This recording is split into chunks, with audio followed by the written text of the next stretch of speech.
3, 2, 1. Knicks on Friday night, MSG is the place to be. Oh no! On Monday, and it was on Tuesday, and it was ooh on Wednesday. Gave her what she wanted through to Sunday.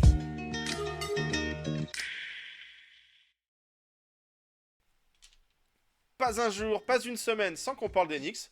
J'ai réglé mon problème de micro. Enfin, j'espère du moins en tout cas. Vous me le direz en commentaire. Désolé pour les petites gênes techniques. Ben ouais, on n'est que des amateurs. On n'a pas beaucoup de budget au niveau matos. Donc bref. Épisode 118. 118 à la rescousse. Seb, a.k.a. Choubix le Gaulois. Comment ça va dans ce pays où on a l'invasion romaine? Non, je sais pas, il n'y a pas d'invasion romaine chez nous. Bah écoute, ça va. Comment vas-tu? Tout va bien. Tout va bien. On tout va bien. approche de la fin de la régulière. Ouais, et ouais. Oui, et oui. Et sans spoiler, Il y aura 82 matchs. j'ai été plutôt bon dans les pronostics. Eh ouais.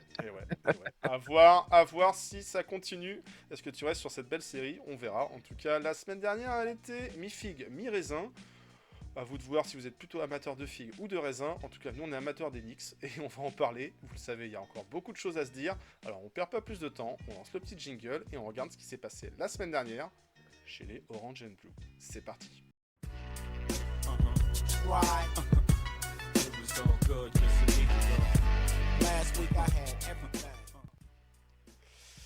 Et oui, on est au mois de mars. Et qu'est-ce qui se passe au mois de mars? Eh ben, c'est la fête des universitaires, entre autres. Et oui, la March Madness. Et une fois n'est pas coutume, on en parle un tout petit peu. Parce que quoi? Parce que, bah oui, lors du KNF Mecha Trip en janvier dernier, j'avais eu la chance de pouvoir assister à une rencontre forcément très très sympathique au Madison Square Garden des Knicks, oui, mais aussi de St. John's, des Red Storms et des Johnnies, coachés par Rick Pitino. Et leur beau parcours s'est terminé malheureusement ce week-end face à l'université d'Arkansas, les Razorbacks. Et Spike Lee, bah, il était en tenue pour aller supporter l'équipe de St. John's. Malheureusement, fin de l'histoire, fin du parcours, il n'y aura pas de Final Four, il n'y aura pas de Sweet 16. Le championnat universitaire s'arrête pour l'équipe de Rick Pitino. Fin de l'aventure, c'était plutôt sympa. Mais voilà, il n'y aura pas de grand gala universitaire pour cette université. Je sais pas depuis quand St. John's n'a pas été se glisser dans le Final Four, en tout cas dans les derniers carrés de la compétition. Ça doit remonter quand même un petit peu. Une université qui a vu passer quelques grands noms. Chris Mullin, Mark Jackson, un ancien Knickerbocker et accessoirement rookie de l'année, le dernier rookie de l'année des Knicks. Ça remonte. Et il n'y aura pas, malheureusement, de Johnnies à la suite dans cette compétition. Il n'y a pas non plus, a priori, de joueurs projetés assez haut dans les mock drafts sur l'université de St. John's, donc à voir, mais en tout cas ça fait partie des équipes new-yorkaises, et quand on aime le basket, quand on aime New York, et qu'on a la chance de pouvoir aller assister à ces rencontres au Madison Square Garden, l'ambiance universitaire c'est quelque chose qu'on vous recommande si vous avez l'occasion de pouvoir vous y rendre un jour. On parlait de Spike, il y a un autre Knicks fan qui a fait parler de lui la semaine dernière, et pas que en bien, ou du moins on a eu peur pour lui, c'est Tracy Morgan, lors du match de la Saint-Patrick, et oui c'était le premier match de la semaine, l'ouverture de la semaine, on a eu à un moment donné une interruption dans la diffusion live du match, hein. Alors on n'était pas au Madison Square Garden, on n'a pas vu ce qui s'est passé, mais une grosse interruption suite à un temps mort. Généralement, la NBA diffuse les matchs, les images des interruptions, si c'est un problème d'une bière qui est tombée par terre et que l'équipe de nettoyage doit nettoyer, ou un problème de chrono, ou un problème de table de marque, ou que sais-je.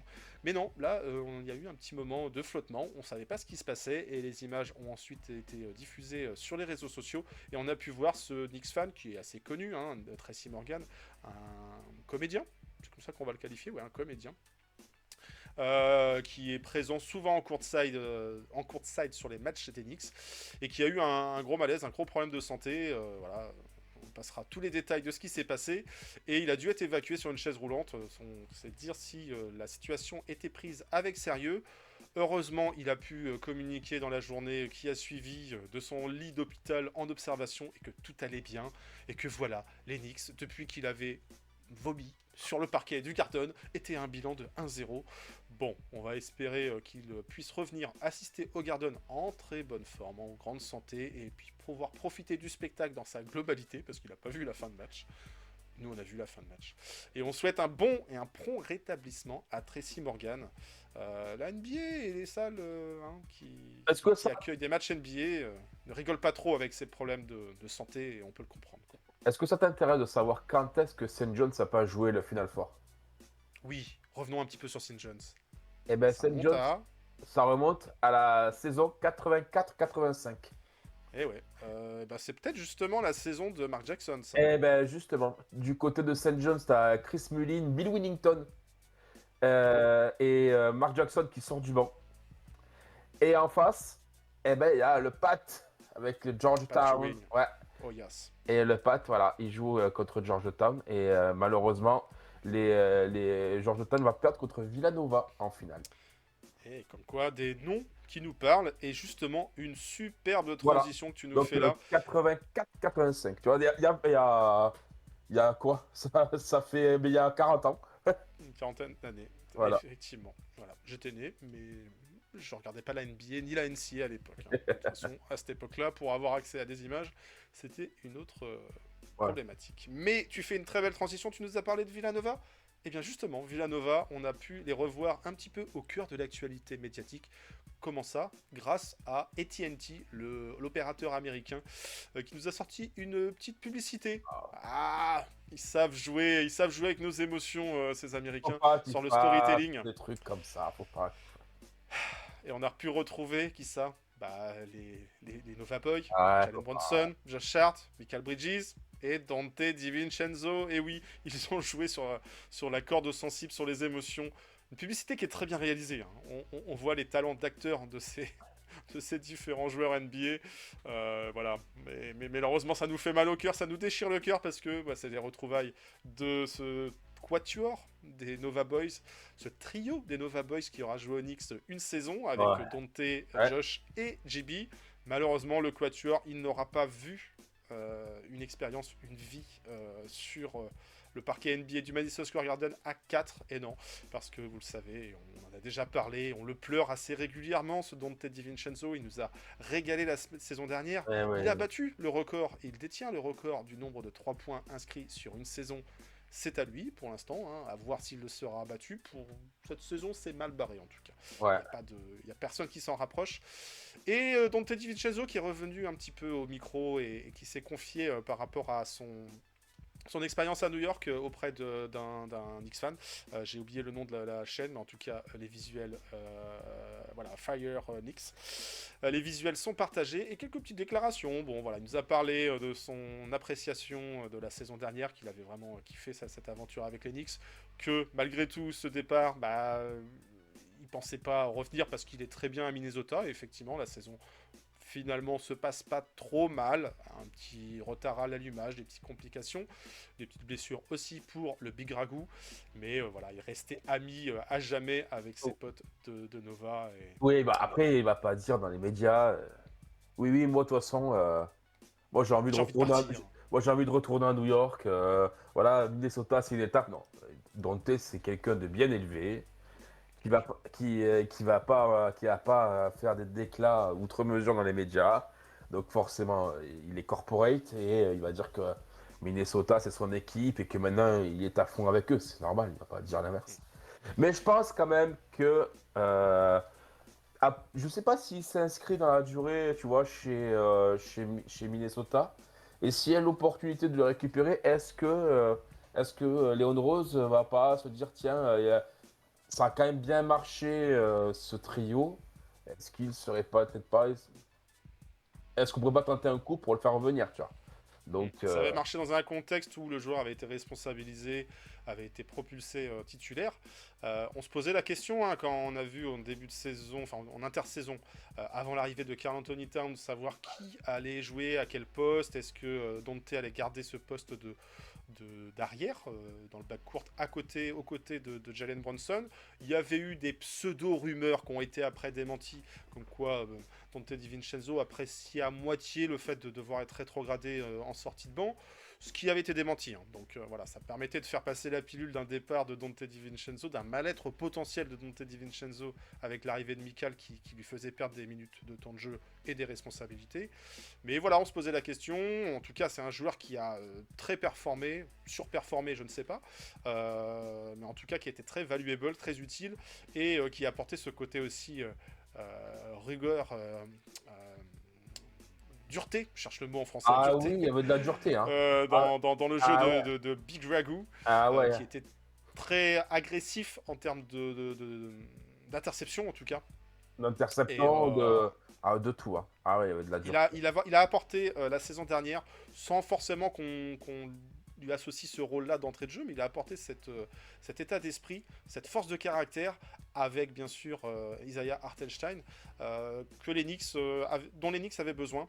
Et ça s'est vu en playoff, et ça s'est vu même le long de la saison régulière. Donc c'est vrai que ça manque cette saison.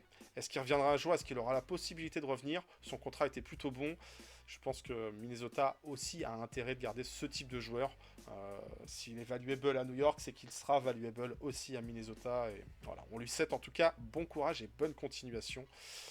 Et peut-être un jour, la route avec les Knicks se recroisera. Voilà. En tout cas, on te le souhaite. On te le souhaite, Big Rago. Bon, autrement, qui a parlé? Juste un aparté. Ouais. Mais Dante qui avait pris la place de Quentin Grimes, est-ce que tu as vu Quentin Grimes, comment est-ce qu'il cartonne en ce moment? Est-ce que Et puis ce clash avec George Niang. Ouais. Qui lui dit que tu fais le malin parce que Joel Embiid n'est pas sur le parquet. Ouais, bah en même temps, Joel Embiid, il est jamais sur le parquet. Voilà. Mais là, je regardais, depuis qu'il est titulaire, Quentin Grimes, donc il a joué 17 matchs, donc avec une moyenne de minutes de 33 minutes, d'accord? Bon temps de jeu.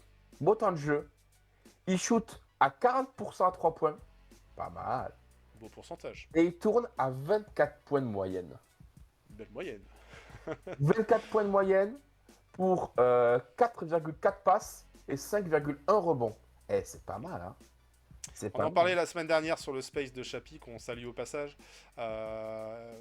Effectivement, on peut se demander pourquoi est-ce que Dallas a fait partir Quentin Grimes contre Caleb. C'est Caleb? Ouais. Je me mélange toujours. Les Caleb. frères Martin. Vu les performances actuelles de Quentin Grimes aux Sixers, on peut se dire qu'il y a encore eu une erreur d'appréciation et qu'ils auraient mieux fait de le garder. Après analyse, après recul, après écoute d'autres podcasts, certains évoquent le fait qu'il y avait une situation contractuelle qui fait que les Mavs auraient peut-être pas prolongé Quentin Grimes au-delà de la saison en cours, et que donc plutôt que de le perdre contre rien, il valait mieux le trade contre n'importe qui. Parce que là, il se montre. Hein. Mais tu vois, j'écoutais le truc, et alors je sais pas qui a amené les arguments de se dire, ouais, mais en même temps, on peut quand même se poser la question, il a quand même connu pas mal de clubs. Ouais, mais regarde Joe Hart. Ouais, mais regarde Joe Hart. Joe Hart, il a fait les Lakers. Ah oui, il y a tout un tas. Les carrières NBA sont assez longues. Non, mais tu vois, c'est pas un argument de dire, ouais, mais si le mec, il était vraiment si fort. Tu vois, Joe Hart, il est parti des Lakers, alors que bon, c'était quand même un bon role player. Il va aux Pelicans, bah, ça marche plutôt pas mal. Il fait partie du trade d'Anthony Davis. D'Anthony Davis. Derrière, il va aux Pelicans, il est échangé contre CJ McCollum. Et puis à Portland, c'est l'éclosion, là, il explose. Et puis contre Cam Reddish. Et les Knicks le récupèrent. Et donc tu vois, c'est pas un argument de dire ouais, mais quand le mec il est changé, non. Des fois c'est justement parce que c'est une valeur marchande. C'est une valeur marchande qui peut facilement être bougée et qui intéresse le profil des clubs. Josh Hart, je sais plus trop par rapport à son contrat rookie, à quel moment il a prolongé. Il a prolongé à la Nouvelle-Orléans. Voilà, d'accord. Alors que Quentin Grimes est toujours dans son contrat rookie et il sera agent libre non restreint, je crois, à la fin de la saison, quoi.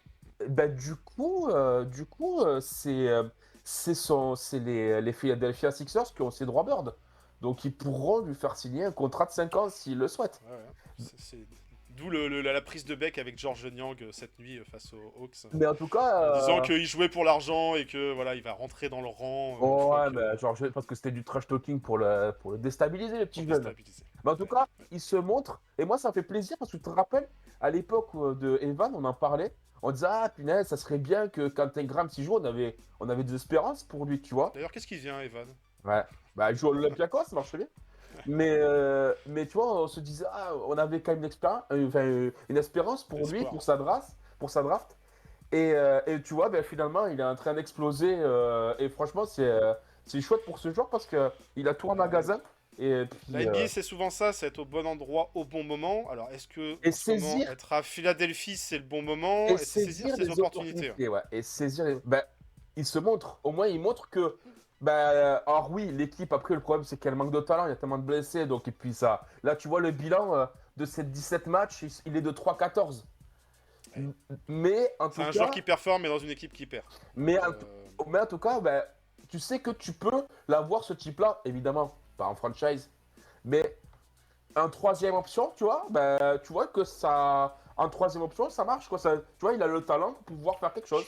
je sais pas si c'est une troisième option, mais en tout cas, ça peut être un super role player qui a la capacité de performer. À voir en tout cas quelle suite de carrière Non, se c'est fait bien, je suis pour content. Quentin Grimes. Je suis content pour lui, j'aime bien. Enfin, en tout cas, il se sauve de ce marasme et je suis content pour lui de ce qu'il fait, quoi. Voilà. Affaire à suivre. En tout cas, du marasme, il y en avait peut-être un petit peu côté Knicks la semaine dernière. Les Knicks avaient 4 matchs au programme. On savait qu'il y avait un Oh road là trip là en là plein là. milieu de tout ça, avec un back-to-back pas forcément évident à gérer en termes de calendrier, de déplacement. Ah, on va en parler, ouais. Et voilà, ça a un peu été mi-figue, mi-raisin. Du figue, on en a eu à la maison. Ou du raisin, je sais pas qui préfère quoi. Et surtout des Knicks qui ont remis le doute, qui ont semé le doute avec ce déplacement, ce back-to-back de la loose, face à des équipes qui, sur le papier, étaient à leur portée. Après, la NBA parfois réserve des surprises. On a vu aussi les Cleveland Cavaliers dans une situation complètement différente, enchaîner quelques défaites, et là tout de suite se dire « Oh, mais dis donc, ouais, rassurez-vous, il y avait juste un petit coup de mou et ça peut arriver quand des équipes ont un peu d'avance et peuvent se reposer un peu, se relâcher, ça peut se comprendre. Les Knicks, est-ce qu'on est dans le relâchement? Pas vraiment. En ce moment, il y a toujours l'absence de Jalen Brunson. Semble-t-il, les derniers retours indiquent que Jalen Brunson a retiré cette botte médicale qui lui tenait la cheville. Donc voilà, la rééducation se fait, semble-t-il, à son rythme. Il n'y a pas encore de date annoncée pour un retour à la compétition. Idéalement, et on le sait, il reste 3 semaines en comptant celle-ci de régulière, donc il serait bon qu'on ait un peu de retour de JB pour se remettre un petit peu en jambes avant d'attaquer les joutes de playoff. Mais voilà, les Knicks en ce moment essayent de limiter la casse.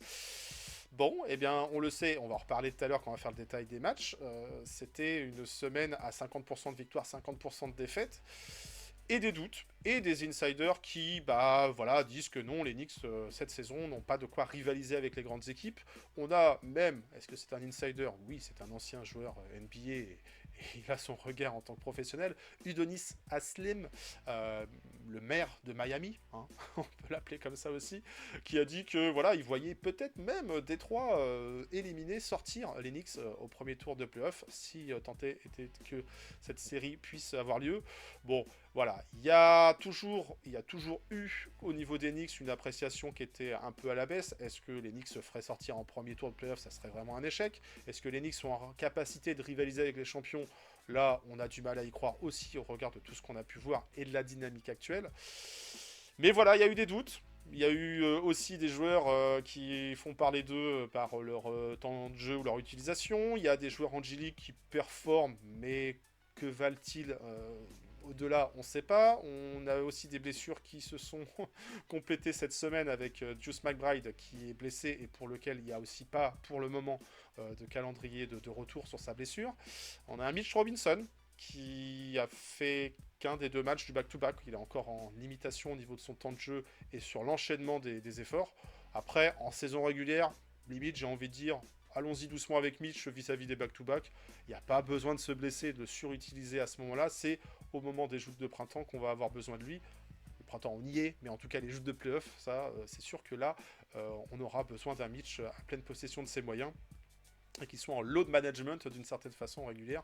C'est pas bien grave. Pendant tout ce temps-là, et les doutes qui se sont accumulés sur cette semaine, bah on a Josh Hart, qui est le capitaine, qui est le leader vocal, hein, c'est pas PJ Tucker, c'est Josh Hart, ça vous l'avez bien compris, qui a pris la parole et qui a dit, non exempt de défauts et de contre-performance de sa part sur la semaine en l'occurrence, qui a dit que l'équipe a manqué de dureté. Et ça fait la transition avec notre Dante pour lequel on a ouvert l'émission. Et bien effectivement, l'équipe démarre mal ses matchs ces derniers temps, quoi. Elle démarre mal chez mal. Elle les finit pas forcément toujours bien, mais elle les démarre mal et elle se met dans la difficulté. Et face à des adversaires supposés plus faibles, sur lesquels les Knicks ont perdu cette semaine, et ben ça fait tout de suite tâche et ça ne donne pas l'image d'une équipe qui pourrait être à la hauteur des ambitions qui pouvaient être la sienne à l'été dernier. Donc, beaucoup de questionnements sur cette semaine. Seb, toi, qu'est-ce que tu as retenu de cette semaine assez chaotique des Knicks la semaine passée? Bah déjà, il faut souligner que depuis le mois de mars, tu as eu 1, 2, 3, 4, 5, 6, 7, 8, 9, 10, 11, 12 matchs. Et tu en as eu 9 à l'extérieur. Ouais. Donc déjà, c'est beaucoup. C'est-à-dire que bah, tu es quand même beaucoup sur la route. Les distances américaines sont immenses. Tu sors d'un road trip. Un road trip surtout à l'ouest en plus. Tu sors voilà, d'un road trip à l'ouest. Pourquoi te caler ce match à New York contre Miami pour repartir dans le Texas? Ça, c'est le hasard du calendrier NBA, le temps de refaire des valises, mais effectivement, d'un point de vue écologique, d'un point de vue sur la route, bah oui. Voilà, c'est un peu. New York, c'est pas sur la route de San Antonio quand tu quittes San Francisco. Voilà, Quoi, hein, c'est peut-être plus simple. Et puis derrière, tu vas jouer à Charlotte. Alors, j'ai regardé les distances. Il y a 2000 km d'écart entre Charlotte et San Antonio. C'est-à-dire que tu joues bon, ça se fait bien en avion, mais tout de même, ça reste un déplacement et Ouais, sur un non, back-to-back mais en moins de 24 heures. Bah oui, en fait. Moi, du coup, je comprends pas trop le truc, toi. C'est comme si là, tu jouais à Paris et que demain soir, tu joues à Bucarest. Parce que les gens, en fait, ouais, c'est les États-Unis, donc en fait, ils le voient comme un pays limite à la hauteur de la France. Mais c'est un pays continent. Donc, Ouais, les déplacements, les voyages sont Et, source de fatigue. et donc, déjà, les matchs NBA sont hyper fatigants parce que bah, ça demande une énergie. T'affrontes c'est très physique. Donc, bah, forcément, même si c'est 48 minutes et même si les joueurs ils jouent pas 48 minutes, bah, c'est que ça demande quand même Ouais, il y a une préparation une en plus. Il y a préparation. un avant, après Et, match et un et match. après, c'est pas juste poser ton cul dans la vue, quoi. C'est-à-dire que ça te demande quand même aussi bah, de la récup, ça te demande bah, les massages, les machins, tout ça. Ce sont des temps qui sont rognés sur les voyages. C'est un élément de Euh, contexte important en fait qui permet aussi de entre guillemets expliquer certaines choses sur cette semaine. Ça explique clairement pas tout. Et il y a l'insider et l'accompagnateur de MSJ Network, à savoir Alan Hahn, qui disait justement effectivement sur le match pour lequel le back-to-back, ils sont arrivés à Charlotte à 22h, à 2h du mat quoi. et Où oui. ils sont partis, je sais plus où ils sont partis de San Antonio à 2h du mat, mais en tout Et cas tu on a un rajoutes, voyage et, qui est éprouvant dans la et tu rajoutes à ça dans la riche, l'enchaînement. Quoi. et tu rajoutes à ça la richesse de notre coach. Vu qu'en fait, on n'a pas de Mitch est en restriction de minutes. Eh ben les mecs, tant pis, ben, on fait une rotation à 8. Voilà, donc ça c'était très intelligent. J'ai trouvé ça encore une fois parfait. Donc voilà, donc bah, tu avais un peu tous les ingrédients pour avoir un peu un mois de mars compliqué, difficile. Tu arrives aussi en fin de saison, les organismes sont un peu plus usés. Sans Jalen Brunson aussi, tu vois que ben, tu n'as pas de patron dans cette équipe. Il manque un vrai leader. Là, tu as des lieutenants qui se révèlent, mais des fois, tu as l'impression que ça score un peu dans le vide. Mais à la fin, quand il faut qu'un joueur prenne ses responsabilités, un vrai patron, ben là, il n'y a plus personne. Donc voilà, donc un peu tout ça fait que ce mois de mars est un peu cracra à tous les niveaux, joueurs, coaching, calendrier. Et bon, bah écoute, maintenant il reste, comme tu as dit, il reste une douzaine de matchs à faire. Euh, on a quasiment notre ticket pour les playoffs. Je regardais Oui. qui est acté. Alors, pas au niveau de la troisième place, parce que bah, mine de rien, on a Non, elle n'est pas encore sécurisée totalement, mais la troisième place, play-in, la top troisième 6 place, est garanti. Quoi. on a troisième place, on a les Pacers qui sont à 3 points derrière, donc à 3 matchs. Donc c'est vrai que ça peut aller vite à une série de défaites. Mais Atlanta qui est septième, on a quasiment 10 victoires d'avance sur eux. Donc voilà, les playoffs sont là. Il faut perdre tous Maintenant, les matchs pour que ce genre d'équipe puisse se recoller. Voilà. Donc, sauf incident industriel, catastrophe NBA, pas possible et ouais, imaginable ouais, à là, l'heure ça où on serait quand parle. même incroyable. Normalement, voilà, on se dirige doucement mais sûrement vers de la post-season. a un avantage du terrain à voir. La marge entre les Knicks top 3 et les poursuivants top 4, ça me nuise. Bon, Oui. il reste aussi des confrontations directes. Les Knicks, et cette semaine, vont avoir l'occasion de jouer avec des équipes dans leur rétro. Mais voilà, en tout cas, c'est pas une dynamique qui rassure, de par les blessures, la fatigue, l'enchaînement, tout ça. On préfère avoir une équipe qui se gère ou qui perd des matchs, pourquoi pas, parce que on a ménagé les effectifs. Là, c'est pas vraiment le cas. Dans le fond, dans ce que nous a proposé les Knicks, ça a été compliqué de différentes façons. Et une équipe aussi qui se cherche forcément sans son capitaine. Et ça, on s'en rend compte. Ça peut passer sur certains matchs. Sur l'enchaînement des matchs, on voit aussi que l'absence de Jalen Brunson, elle pèse tout de même Ah dans le ouais, résultat de cette équipe. ouais, bien sûr, bien sûr. Allez, on va regarder les 4 matchs de la semaine dernière, la petite rétrospective. Il faut quand même qu'on s'y attarde. Ça commençait donc avec un match à domicile pour la Saint-Patrick. Et effectivement, les Knicks étaient de retour à la maison après le road trip sur la côte ouest, après la défaite face aux Golden State Warriors, qui était un peu plus accroché que la précédente défaite. Et là, c'est un match face au Miami Heat. Les Knicks qui ont joué le Heat 3 fois cette saison, pas 4, 3 fois, et qui avaient la capacité, la possibilité en presque 30 ans de pouvoir, même plus de 30 ans, je dis des bêtises, ouais, plus de 30 ans, de pouvoir sweeper le Heat en saison régulière. C'est quelque chose qui n'était pas arrivé depuis bien longtemps.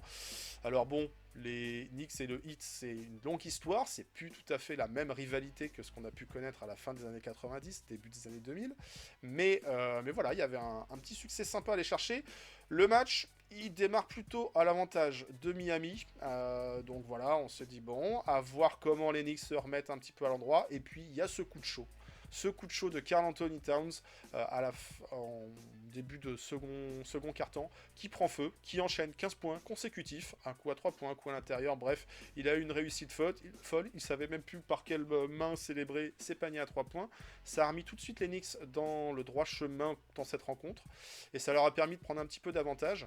Après, le match a été serré quand même pendant un petit moment, jusqu'à ce que les Knicks puissent se détacher en fin de rencontre et s'imposer assez facilement avec le score de 100... j'ai plus le chiffre sous les yeux, 116-95. Donc des Knicks qui ont tenu le Miami Heat sous les 100 points. Un Miami Heat qui est en grande difficulté cette saison, on le sait, il y a eu tout un tas de tracasseries avec l'affaire Jimmy Butler, mais même depuis et que Jimmy n'est plus en ville, ils enchaînent les défaites. Ils en étaient à 7 avant d'affronter les Knicks. Les Knicks leur ont infligé leur 8e défaite et on en a plus de 10. Il y a déjà eu 10 défaites consécutives pour le Miami Heat. Ça chauffe, mais pas dans le bon sens du côté du Heat. On parle plutôt de play-in que de play-off. Et encore, il va falloir aller essayer de sortir de ce play-in. Ah oui, non, mais contre les Heat. le play-in, c'est acté aussi pour eux. Hein. Mais c'est vrai Ouais, que... mais est-ce qu'ils vont sortir du play-in? Est-ce qu'ils vont aller gratter une 8e place? Parce que là, c'est de ça. ils vont jouer les Bulls ou le vainqueur après d'Atlanta Orlando, s'il venait qu'à se passer, c'est pas évident. Compliqué pour eux cette saison, on va pas les plaindre, hein. Franchement, c'est pas l'équipe qu'on adore, le Heat, même si on aime bien aller là-bas à Miami, parce que c'est toujours sympa d'aller passer un peu de bon temps en Floride. En tout cas, les Knicks ont réussi à s'imposer. Un match sur lequel moi j'ai trouvé l'usage, ou du moins le coaching un peu différent de la part de Spoelstra. Alors après, oui, il a tout un tas de joueurs et il fait différentes combinaisons. Mais on avait vu un Kelly Ware, je sais pas comment on prononce son prénom, plutôt efficace face aux Knicks lors du précédent match qui s'était passé à Miami. Et là, non, c'était Bam Adebayo qui était titularisé au poste 5. Donc voilà, à voir comment à l'avenir ces deux joueurs feront une cohabitation, mais cette paire d'intérieur marche pas forcément, et dans une équipe qui était sur une série de défaites, on essaye de trouver des solutions. À New York, on n'est pas dans des séries de défaites aussi importantes, et fort heureusement, sinon je ne sais pas quelles seraient les critiques à l'égard du coach, des joueurs, du staff et compagnie. Mais voilà, sur ce match, on avait Mitchell Robinson, on avait Karl Anthony Towns, bien sûr, on n'avait pas Jalen Brunson, on avait un match où on a aussi et surtout un triple-double de Josh Hart, le 8e cette saison. Il égalise le record de Walt Frazier sur une saison. 8 triple-doubles, 12 points, 13 rebonds, 11 passes. C'est pas mal comme production. Bon, tout ça en 29 minutes. Un temps de jeu va dire relativement ménagé parce que le match a pu se dessiner dans les derniers instants et libérer un petit peu de temps de jeu pour le banc pour du garbage time. Sinon, on a sur cette rencontre un McBride à 10 points, des pourcentages pas foufou. On a un OG un petit peu plus timide et des pourcentages clairement pas bons, 3 sur 13 et 1 sur 6 à 3 points et que 9 points pour OG. On a un Mikal qui a fait aussi un bon passage. C'est un des bons artisans de cette victoire. Josh Hart, Mikal et Karl Anthony Towns. Avec 28 points, il termine meilleur marqueur d'Enix sur cette rencontre. Et donc Karl Anthony Towns, 23 points, 7 rebonds et 3 sur 5 à 3 points. Il a été adroit à 3 points sans en abuser. Et le tout en 31 minutes. Voilà, un bon match où Mitchell Robinson nous fait 24 minutes et pas loin du double-double. 10 points, 9 rebonds. 10 points pour lui, c'est assez rare. Chamet qui s'illustre un peu dans le banc, sortie de banc, un peu de Payne avec 7 points. Et Achua, 10 minutes. Là, on a un temps de jeu relativement court d'Achua. On pouvait se poser des questions sur son utilisation sur ce match, en tout cas. Je sais pas si tu avais d'autres points qui te revenaient à l'esprit face à cette rencontre, sur cette rencontre face au Heat. Une petite victoire qui rassure, la Saint-Patrick, tout le monde était content. Et puis un sweep, ça se prend toujours face au Heat. Ça faisait du bien après les derniers matchs, notamment le match contre Golden State, où tu passes pas loin de la victoire et tu finis en positif sur le road trip. Non, ce que je retiens, c'est que cette année, la série contre le Heat, l'équipe qui marquait 116 points avait gagné. Puisque le premier match, 116-107 pour les Knicks. Le deuxième match, 116-112 en prolongation.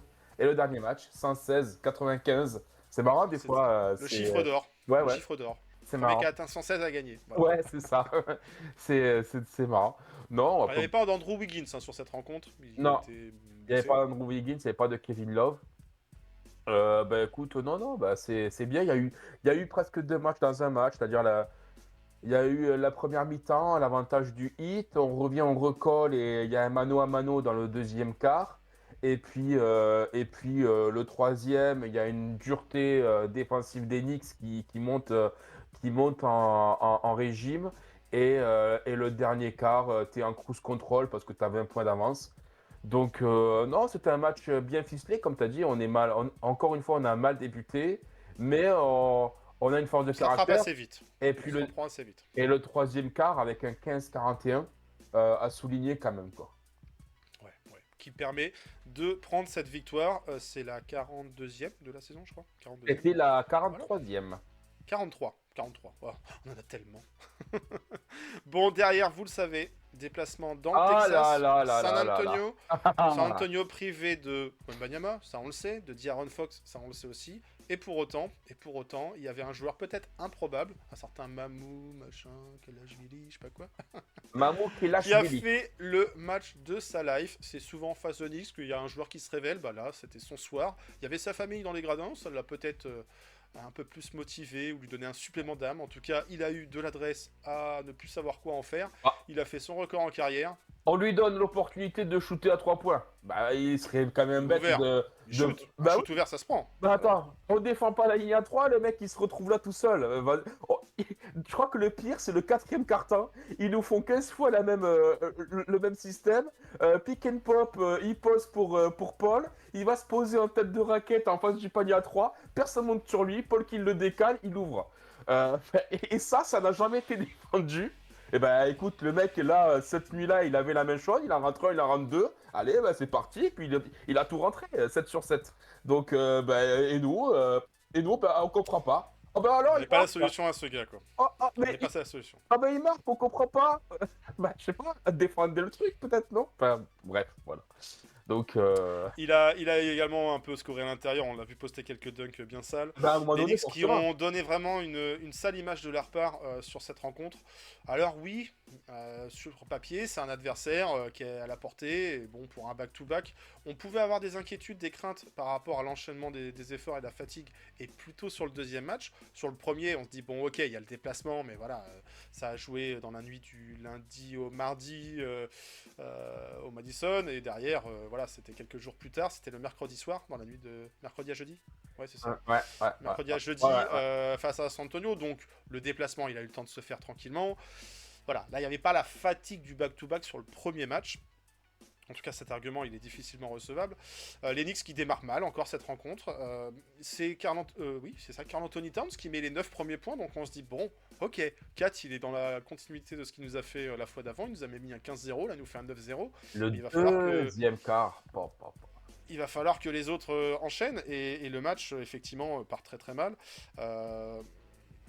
Beaucoup de problèmes. Moi, c'est la défense en transition qui me fait saigner des yeux par moment.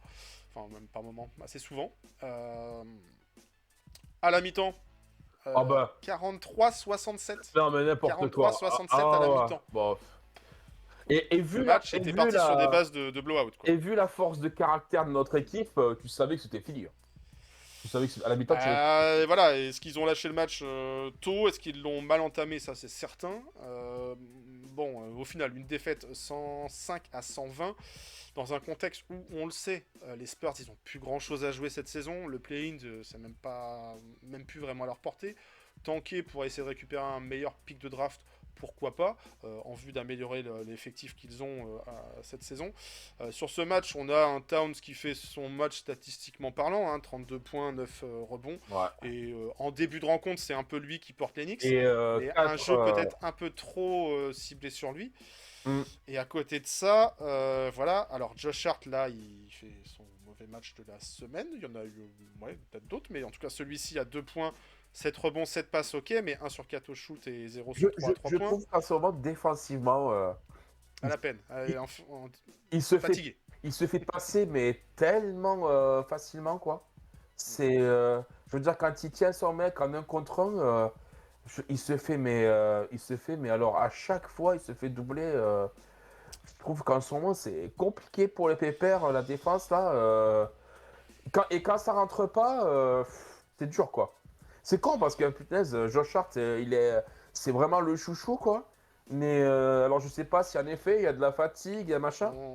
On avait regardé un petit peu voir quand Miles McBride, quand il était à l'époque joueur en sortie du banc, lorsqu'il scorait moins de 10 points, quel était le pourcentage victoire-défaite des Knicks. Bon, Josh Hart, on n'attend pas une grosse contribution offensive de sa part. Là, sur ce match, il prend peu de shoot et en plus, il n'aimait pas, donc c'est bien quand t'as pas d'adresse de pas forcer non plus. Mais effectivement, 2 points sur Josh Hart, ça fait un peu light aussi sur ce genre de rencontre où on le sait, les rotations sont courtes, on le sait, il manque Brunson, donc il faut pallier cette absence de 20, 25, 30 d'un points côté, par soir. S'il ne marque pas, essaie au moins de faire des stops défensifs, mais là, il n'arrive même plus à les faire, quoi. 5 fautes pour lui, pénalisé par les fautes, donc ça aide pas. Après, on avait quasiment une rotation à 3 aussi, enfin à 8. Parce que les 7 minutes de Precious Achiuwa, bon. Donc tu as 17 minutes de Mitchell Robinson, tu as 17 minutes de Campaign et 21 minutes de Landry Shamet. Et Shamet, pas dans un bon soir, 2 points, 1 sur 6, 0 sur 5. Alors je crois pas que ça soit sur ce match, c'est peut-être sur le match d'après que Thibodeau a été interrogé sur la production de son banc. Ça va être sur le match d'après, face aux Hornets, où il y a 2 et là, il a fait points, je sais plus. Quoi? Ah, j'ai un banc. Ah, pardon. Non, pas sur celui-ci. Sur celui-ci, finalement, on a Mitchell Robinson qui fait une belle sortie. 13 points, 11 rebonds en 17 minutes. Le meilleur match de Mitch depuis sa reprise en double-double. Ah ouais. Voilà, il a su profiter du fait qu'il y avait peu d'intérieur côté texan pour pouvoir profiter de ces opportunités. 17 minutes, c'est plutôt bien. Campaign, il nous fait 11 points en 17 minutes. Voilà, c'est le genre de rendement qui convient. Mais non, c'est nos wing stoppers qui se sont plutôt stoppés au BBQ du coin, je pense. 14 points pour Mikal, 14 points pour OG. Ça fait un peu light, quoi. Moi, j'ai cherché où jouait Mikal dans cette rencontre, je l'ai pas vu. On l'avait vu plutôt à son aise au match de Noël au Garden face à ces mêmes Spurs. Ces Spurs, il y avait Wembanyama, il y avait un duel qui était totalement différent et un jeu des Spurs qui était forcément plus axé sur Wemby. J'attendais le moment où Mikal allait se réveiller. Il n'y a pas eu ce moment. Il n'y a pas eu ce moment et voilà, seul Karl Anthony Towns tient un petit peu son match dans cette rencontre. OG, on le sait, il peut y avoir des soirs où l'adresse est moins au rendez-vous. Ça, derrière Karl Anthony Towns, c'est sur... non, c'est ça, c'est la paire de Wingstopper qui est à 14 points chacun, quoi. Donc ça fait un peu light, et surtout quand on prend la marée avec ce Mamou, ce Sandor, c'est Sandor son prénom. Oh, Sandro. Bravo à lui. Sandro. Sandro. Ouais, Sandro. Allez, Sandro. Bref, un match à oublier, mais Est-ce qu'il y avait que ce match-là à oublier cette semaine? Bah non, il y avait le deuxième. C'était 2 matchs à oublier. C'était le match à Charlotte. Celui-là, il était plus ou moins annoncé comme étant potentiellement compliqué. Perdable. Ouais. De toute façon, je crois que tu avais annoncé 2-2. Je sais plus, c'était celui-ci ou Non, c'était ce match des Spurs que tu as annoncé une non, défaite? j'avais dit Miami au niveau des match-up qui serait compliqué et j'avais dit Charlotte. Pour moi, c'était une défaite. Et donc ce match face aux Charlotte Hornets, vous le savez, une défaite. Alors 2 coups sur coup, ça fait mal. Hein, ça fait mal. Ce match, on n'a pas Mitchell Robinson, back-to-back, on le ménage. Et ce match qui démarre encore mal. Un 7-0 pris d'entrée de jeu, un 4-11. Ensuite, les Knicks qui étaient en galère pour marquer, encore une fois. Quoi. Tu gagnes pas un carton. C'est simple. Bah ouais. T'en gagnes aucun. Tu peux te reposer sur rien, t'en gagnes aucun. Donc le match nul à tous les niveaux. Alors en back-to-back, il y a de la fatigue et tout, et on l'a vu, on les a vus tirer la langue en fin de rencontre. Ouais. Par contre, au moins en début de match, il faut mettre les ingrédients en début de match pour pas se mettre dans une situation compliquée où on court derrière le score. On a vu Mark Williams se faire plaisir dans la raquette. Bon, voilà, on sait la qualité de défense de Karl Anthony Towns à l'intérieur. Alors, Karl Anthony Towns, il a su par moment aussi se réveiller. Et dans cette fin de rencontre, enfin dans ce match, il va finir la rencontre avec 24 points, 10 rebonds. On a un bon OG Anunoby. Voilà, OG Anunoby, en tout cas bon. En termes de production globale, 25 points, 6 rebonds, 3 sur 12 à 3 points. T'as un peu trop arrosé de loin, mon ami OG. Mais en tout cas, il a su produire. Mikal a 16 points. On a un Josh Hart qui se réveille, qui nous met 13 points aussi. Josh Hart, il peut passer à côté d'un match. Il passe rarement à côté de 2 matchs. Il avait aussi ses déclarations post-défaite face aux Spurs, où il a dit qu'on manquait justement de soundness, de dureté dans le jeu. Il a essayé d'en apporter à sa façon. 13 points, malheureusement ça suffit pas. Un Miles McBride, moins bon. Il était questionable pour ce match. Il a joué, il devait pas être à 100%. Et on l'a vu notamment avec son adresse extérieure, 1 sur 6 à 3 points.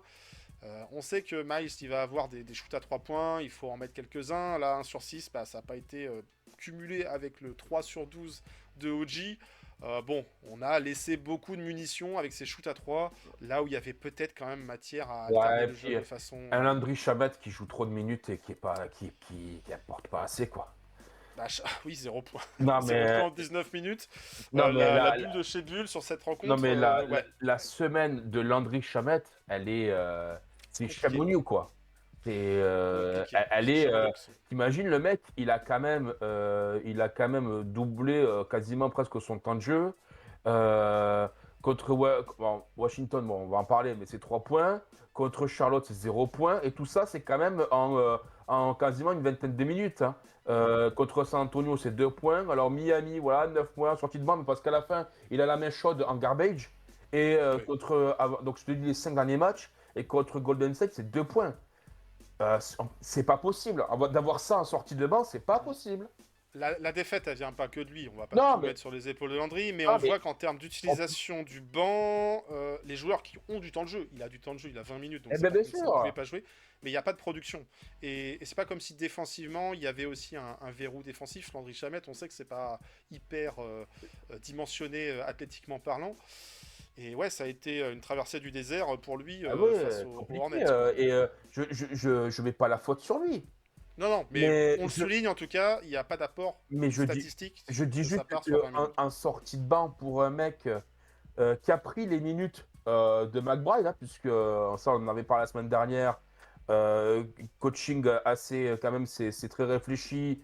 Jalen Brunson n'est pas là. Miles McBride prend les minutes de Jalen Brunson, ce qui fait que Landry Shamet prend les minutes de McBride. Hein, tout ça, c'est bien huilé. On s'en fout si le mec est bon ou pas bon. La rotation est ainsi et me faites pas chier avec. Et donc, le mec, il score pas.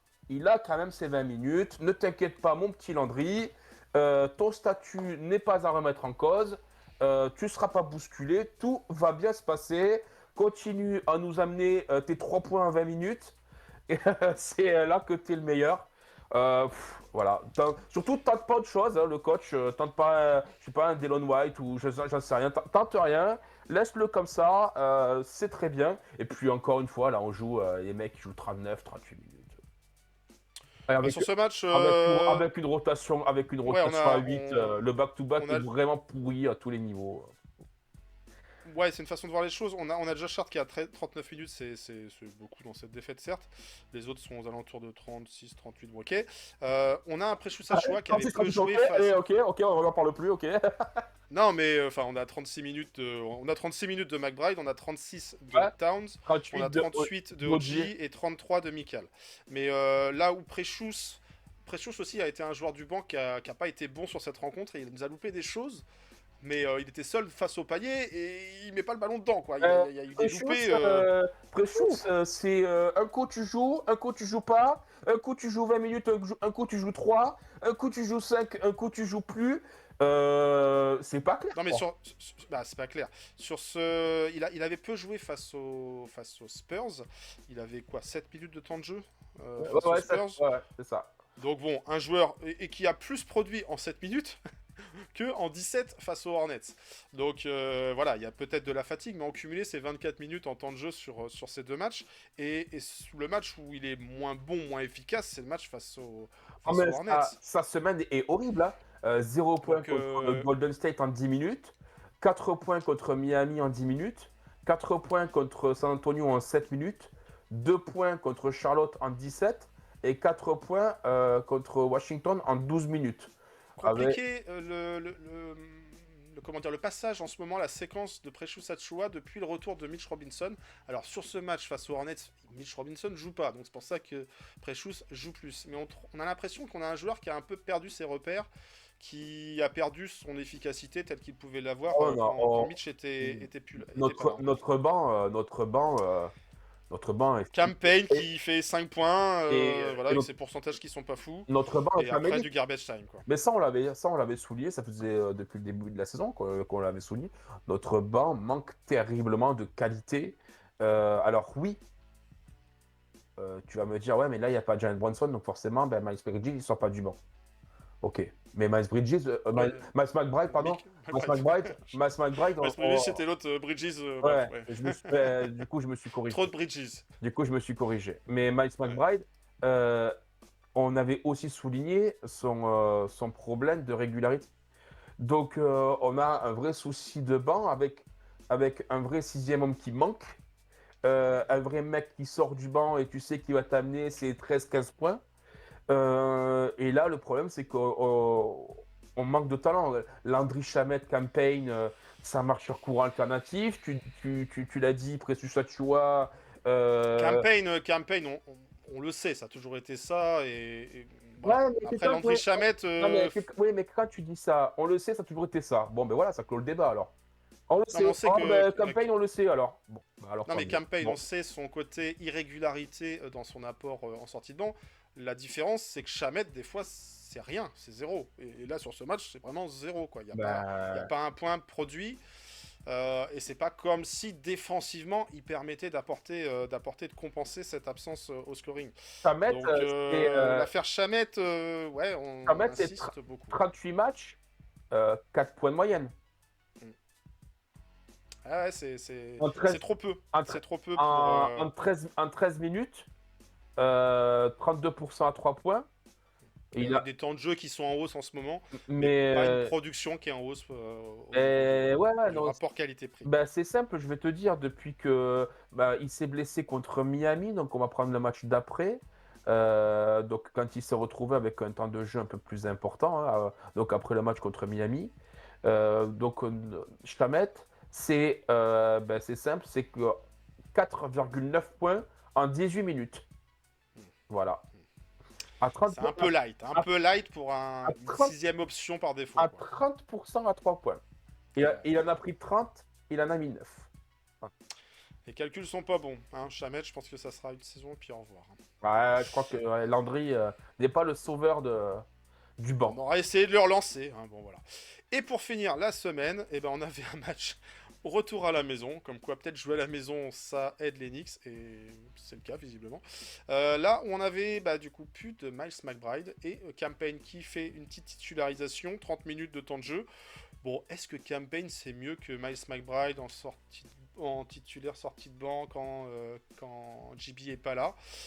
On a eu un match, je trouve qu'on a pu observer, comme on savait que McBride n'était pas là, on s'est dit ça y est, ça va être le Tyler Collect game.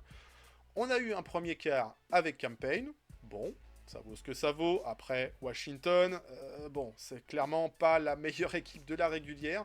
Alexandre Sarr a essayé de se dépêtrer de tout ça, mais il manquait aussi du monde côté Washington. Il a manqué beaucoup de monde côté Washington. Il a manqué beaucoup de monde. On pense notamment à Chris Middleton qui était sur le banc. Il y avait Jordan Poole qui nous fait Bilal Jordan Koulibaly. Poole. Bilal pour lequel la saison est terminée, tout à fait, ouais. Et donc les Knicks démarrent mieux cette rencontre. Pour une fois, est-ce que le retour à la maison face aux Wizards, ça permet de se remettre la tête à l'endroit? Oui, quand même. Et on est plutôt parti sur des bases de blowout sur cette rencontre. Premier quart où Campaign nous fait 12 minutes. Bon, ok, d'accord. Deuxième quart où, Tyler Collect nous fait 12 minutes. Ouais. Enfin, on va pouvoir le voir à l'œuvre. Et c'est le premier rookie depuis un bon petit moment, il faudra remonter aux années 90, qui a pu produire 7 passes décisives sur son premier quart. Donc voilà, ça a été assez efficace dans ce secteur-là du jeu. En termes de scoring, on n'attendait pas non plus des tonnes de points et des caisses de points de la part de Tyler Collect. Mais voilà, sa vision de jeu, son QI, son sens de la passe peut montrer effectivement des qualités. Voilà, dans un profil de meneur-gestionnaire, de meneur qui va créer pour les autres. On l'avait aperçu en Summer League, on l'avait vu un petit peu il était annoncé comme le meilleur passeur de cette QV de draft. Et puis en effet, à un moment donné, là, il sort une passe à l'autre côté dans le coin pour Mika qui met un 3 là. Passe là-bas. Ça, tu vois, c'est des petits éléments comme ça qui sont révélateurs d'une vraie vision de jeu en fait. Et là, Kurt Vision qui a permis de détecter son partenaire seul ouvert. La passe est risquée quand même parce qu'une passe transversale. Ouais, elle est risquée, mais. Il faut les éviter, mais en tout cas, ça a trouvé sa cible et ça fait 3 points. Il sait les faire. Donc, comme quoi, tu vois. Il termine meilleur passeur de la rencontre avec 8 passes. Quand on fait jouer les mecs, c'est pas mal, hein. C'est marrant. Oui, sur ces qualités-là, en termes de passing game, il est plutôt bon. Que 4 points, parce que là-dessus, c'était de la création pour les autres. On a un match où, Josh, c'était un petit peu compliqué encore une fois. Il s'est fait contrer une fois ou deux par je ne sais plus quel intérieur. Lunobi aussi, à un moment donné, par Richard Holmes. Oui, c'était Holmes. Ouais. À un moment donné, il parle, c'est tellement naïf. Je crois que c'est au milieu du second là, ou du troisième. Je crois que c'est le troisième. C'est le troisième. Il part là, et puis il a 4 mains autour de lui, quoi. Enfin, tu te dis non mais tu savais que c'était paru d'avance à ce moment-là. Mais bon, écoute, lui non. Bon, Mitch Robinson qui fait son retour sur ce match-là. Mais voilà, on a une production statistique du banc en termes de points qui est assez light, hein, encore une fois. Bon, Shamet, on en a parlé, il a fait 3 points. Mitch, il nous en fait 4. Après, c'est des joueurs en garbage time. Bon, pas Payne, il va en faire 13, mais il est titulaire sur cette rencontre. Mais voilà, un match où ça commence à ronronner. On voit Karl Anthony Towns qui s'amuse avec Sarr parce qu'il lui a quand même passé quelques petites leçons de move offensif et c'était plutôt plaisant de voir l'écart entre un rookie et un joueur qui a quand même quelques années de NBA dans les pattes. Mais voilà, les Knicks se sont pas mis définitivement à l'abri. Ils ont pris une avance de quoi? De 25 31, c'est monté jusqu'à 31. Et puis ça a commencé à pédaler dans la smoule, ça a commencé à perdre des ballons, on a eu du Marcus Smart qui a commencé à mettre des 3 points aussi, et puis les Wizards qui se sont remis dans le match, qui ont commencé à faire douter les Knicks, qui ont commencé à revenir dans la rencontre. Ils sont revenus à combien? Moins 5? Moins 3? 4 points, je sais plus. Bon bref, on s'est dit c'est pas vrai. Moi j'étais fou, hein. J'étais là, je voyais ça, je me disais mais qu'est-ce que c'est que ce bordel? C'est con, ils vont être capables de perdre le match, quoi. À un moment donné, c'était sur un 3, justement de Smart. Et là, boum, ils reviennent à 4. Je me dis, attends, mais on va le perdre ce match? On menait de 31, on va vraiment le perdre ce match? Et puis, en plus. C'est là où on voit le manque de patron dans la rencontre. Et un Bronson qui peut aller chercher des points, rassurer aussi ses coéquipiers.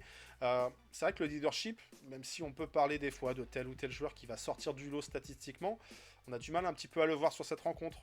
Entre autres, sur cette semaine au global, qui est le patron dans le match, qui rassure ses coéquipiers, qui va mettre les points et permettre de laisser tomber la pression quand il y a un petit peu une tendance de rapprocher un début de run des équipes adverses, bah c'est compliqué. Et sur ce match-là, il n'y a pas eu vraiment non plus de moment où on a dit tiens, ça y est, c'est tel joueur qui prend les rênes et qui rassure tout le monde.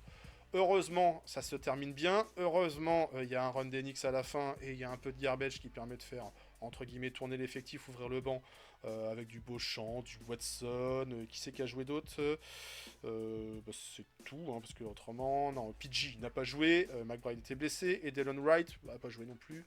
Voilà. Mais une victoire qui permet de bien finir la semaine, 122-103, vu comme ça, c'est un blowout, ok. Les Knicks ont dominé la rencontre les 3/4 du temps, ils se sont fait peur. Heureusement que c'était que Washington, heureusement que Washington n'a pas d'autres ambitions non plus, parce que on pourrait se dire que le coaching à un moment donné a fait que, en remettant certains joueurs, Washington a perdu son mojo, a perdu son momentum. Mais voilà, on s'est fait peur. Heureusement, c'est un bilan comptable qui est bon par rapport à ce match. Mais voilà, dans la manière, il n'y a pas une équipe qui domine et qui sécurise la win tout du long. On s'est fait peur dans la rencontre, avec des moments évitables, clairement évitables. Et des Knicks qui abusent peut-être parfois du 3 points. Hein, qui abuse parfois peut-être du 3 points sur ce match. Karl Anthony Towns pas en réussite, 1 sur 5. Josh Hart 0 sur 3. PG qui arrête pas de dire à Josh, vas-y shoot. Non, il y a un moment où Josh... D'ailleurs, on l'a pas dit, mais PJ Tucker a vu son contrat de 10 jours renouvelé. Il a eu, Oui, 10, c'est vrai. il a eu 10 jours supplémentaires pour, Voilà. Bravo à lui. pour, Acheter une autre paire de sneakers. pour pouvoir faire Go Knicks, go Knicks. Ah là là, PG Tucker. On n'est pas... Voilà, on n'a rien contre lui, Non. mais on Ah, mais comprend c'est, pas forcément trop l'intérêt, l'utilité de Ah tout si, ça. si, attends, bah, moi, il y en a certains sur X, ah si, visiblement, c'est la pièce manquante. Moi, j'estimais, Faut pas prendre au pied de la lettre Moi, tout ce j'ai- qui est dit sur moi, les j'ai- réseaux moi, sociaux. moi, j'estimais que, au vu de nos problèmes intérieurs, et notamment de cette semaine, tu vois, où on avait un souci de back-to-back avec quand même, tu vois, des gros, des gros voyages, je m'étais dit qu'un 10D aurait peut-être été plus judicieux de prendre par exemple De un, tester. un Moses Brown qui aurait peut-être été plus à même d'amener quelque chose en sachant que par exemple sur ton match contre Charlotte, tu devais te passer de Mitchell Robinson parce qu'il était en back-to-back et que comme ça au moins ça t'aurait peut-être permis de voir ce que ce type sur un match NBA pouvait apporter. Sachant qu'on l'a vu un petit peu à l'œuvre Voilà, à Dallas, mais qu'il a été performant sur une rencontre ou pour- deux. pourquoi Après, Oui, voilà, mais pourquoi pas le tester, ouais, ouais. et puis ça t'aurait permis d'amener un peu de viande dans la raquette, là où il nous en avait manqué terriblement. Bon, alors moi, on m'a soutenu que non, que c'est pas un joueur NBA, que sa défense est douteuse. Bon, c'est pas comme si on n'avait pas beaucoup de mecs. Sûrement. Notre défense, c'est pas comme si Landry Shamet, sa défense n'est pas douteuse. Mais bon. Après, c'est pas les mêmes postes, c'est pas la même Oui, utilisation. mais On a parlé pendant longtemps de TJ Warren qui performe à sa façon en G-League. Ouais, mais Moi, j'aurais été curieux de le voir, de le bah, tester à la place de Landry Shamet pourquoi pas pour apporter un peu Ah je pense qu'il peut pas faire moins. d'options. Ah bah 0 points, non, tu peux pas faire moins. Hein. Donc, À part marquer contre ton camp. Mais donc, ça, en écoute, NBA, ça se voit un peu moins. Quoi. moi, je me demande s'il n'y a pas, s'il y a pas un truc, un arrangement. Est-ce que l'année prochaine, PJ Tucker n'est pas dans le roster coaching des Knicks, tu vois?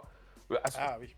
Parce que c'est quoi, enfin, c'est quoi C'est quoi l'intérêt? l'intérêt de prendre un 10-day et pas le faire jouer? Bon, après, c'est un joueur de 40 ans. Non, non, Donc mais on n'attend tu joues. pas non Non, non, plus de non, sa mais part. déjà, mais- pas un 10D, on en avait déjà parlé. Pourquoi prendre un 10D, bon, d'un mec de 40 ans, bon, tu sais qu'il jouera pas, parce il a plus la caisse. On l'a vu d'ailleurs, il est rentré, il a eu quelques minutes, ça y est, en Knicks, donc il est officiellement à Knicks.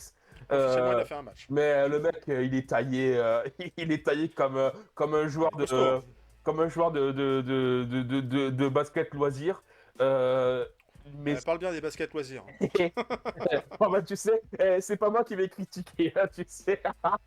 Et, Non, il joue contre San Antonio. Il joue dans la déroute face aux Spurs. Enfin, voilà, il rentre en jeu. voilà, il rentre en jeu. Mais après, derrière, comme on avait déjà parlé, quelle est son aura dans l'effectif, quelle est sa légitimité par rapport aux autres joueurs.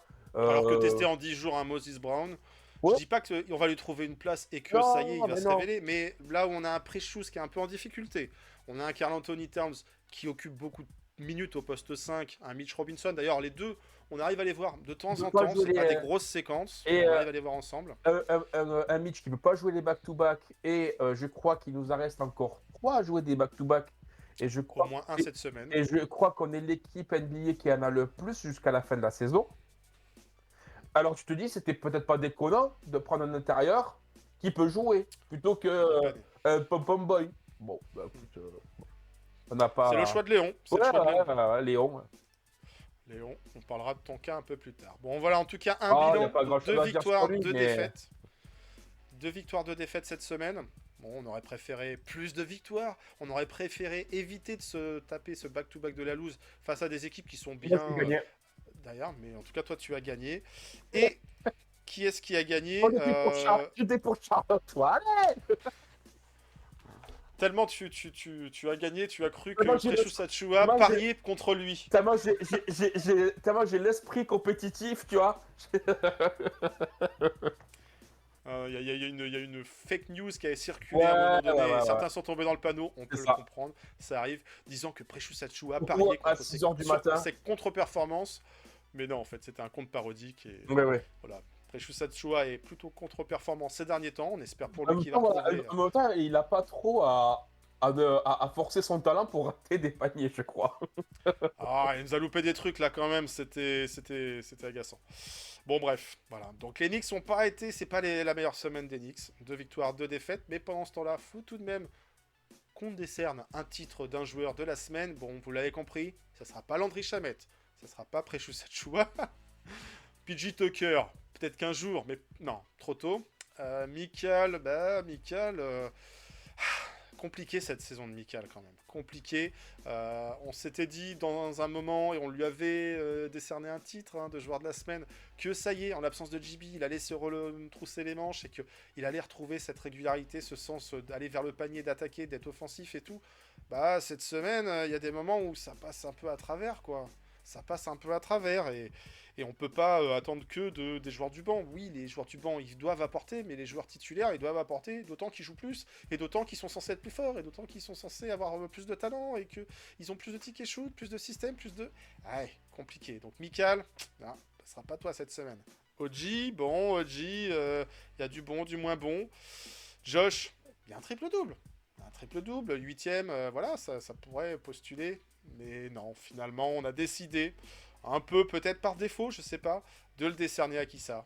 Au gros chat, le Karl Anthony Towns, le Charles-Antoine. Ouais, son 15-0 dans le match face au Heat, ça aide les Knicks à se mettre dans la bonne voie pour aller chercher cette victoire. Ça fait longtemps qu'il n'y a pas eu un joueur qui a mis 15 points d'affilée, tout NBA confondu. Donc ça, c'est aussi une stat qui a été remontée. Alors j'ai pu... alors la NBA a toujours des stats farfelues. Celle-là, ils nous l'ont ressorti. Et effectivement, c'est pareil, 15 points consécutifs. Il y avait la stat, Tyler Collect est le premier joueur à NBA à être entré sur le pied gauche, puis avoir enchaîné sur le pied droit. Et avoir une raie à droite. Mais bon, bref. Voilà, donc c'est toujours... Tyler Collect, on aurait pu lui décerner le prix, mais voilà, juste un petit match et du garbage time, c'est quand même un peu trop light. Non, mais McBride, voilà, c'est difficile pour lui en ce moment. Il avait parlé de ce côté. Non, mais vous allez voir, j'ai les capacités d'être un meneur. Oui, par moment, c'est compliqué, même si la défense est toujours là et qu'on l'apprécie, mais c'est cette irrégularité, malheureusement. C'est vrai que, ouais. Il aurait le passing game de Tyler Collect. Ouais. Je pense que les deux doivent faire un enfant. Mais... Bah après, Karl Anthony Towns, si on regarde dans la semaine, ouais, il fait une semaine à 27,5 points de moyenne, 9,3 rebonds, 2,3 assists, passes, et 5,6 chouineries auprès de l'arbitre. Donc c'est vrai que ses stats sont plutôt bonnes, quoi. Donc, au rayon je ping, je bavarde et je demande des fautes. Ça, là-dessus, il en réclame un paquet. D'ailleurs, c'est Josh Hart qui le disait. Ouais, faut qu'on arrête de parler aux arbitres. Je sais pas si Kat l'a reçu ce message. Ça chouine, ça pleure, ça machin, ça truc. Mais il a touché la main, monsieur. Monsieur, il m'a touché la main, monsieur. Oh. Mais ça te sort du match, et moi je suis persuadé que ça... Tu sais, comme à l'époque, Luka qui arrêtait pas de chialer. Je me demande si à un moment donné, tu vois, ça sort pas les... Alors soit, ça les galvanise vraiment, ils ont besoin de ça, les mecs. Mais des fois, je me demande si, tu vois, à un moment donné, ils rentrent pas dans une sorte de psychose, ça les sort du match en disant, ouais, les arbitres, ils me sifflent pas. Et tout. Après, je peux comprendre les intérieurs. Et ça, à tout niveau de jeu, quand tu joues à Même l'intérieur, bah Joel ouais, tu Embiid, prends des même coups, tu Joel prends Embiid. des. Non. Joel Embiid, il pigne. Et il pigne, et il a ses lancers francs. Faudrait regarder, je serais curieux de voir ça, en fait, les moyennes de lancers francs en carrière pour ces joueurs majeurs, parce que c'est des joueurs majeurs, des joueurs NBA, Ouais. que la NBA doit normalement, entre guillemets, protéger, éviter les fautes dures et tout. Et Karl Anthony Towns, bah, malgré son comportement, son body language qui est agaçant, parce que ça ping, ouais, ça chiale auprès de l'arbitre. Il y a des fois, effectivement, il prend des coups. Il prend des coups. Il prend des coups mérités ou pas, des coups pour lesquels il ferait mieux de mieux contrôler ses moves, à voir. Mais est-ce qu'il a autant de lancers francs que d'autres intérieurs? Faudrait regarder un petit peu où est-ce Il en qu'il a, se situe. il en a presque, il en a 5,5 lancers francs par Ouais, match en carrière. c'est pas énorme. Jojo, alors, Joel Embiid, Il en a euh, 24. 2 fois plus. Non, pas 48. Non, non, non, il en a 10 par match. Non, non, Ouais, Towns, il en a 5,5. Joel Embiid en est-ce que c'est moyenne des joueurs par saison. comparables? Oui Il et en a... non, c'est des intérieurs et fuyants. Ouais, non, mais Et... tu me parles d'intérieur. Tu me dis, est-ce qu'il s'est fait aussi bien siffler que les autres?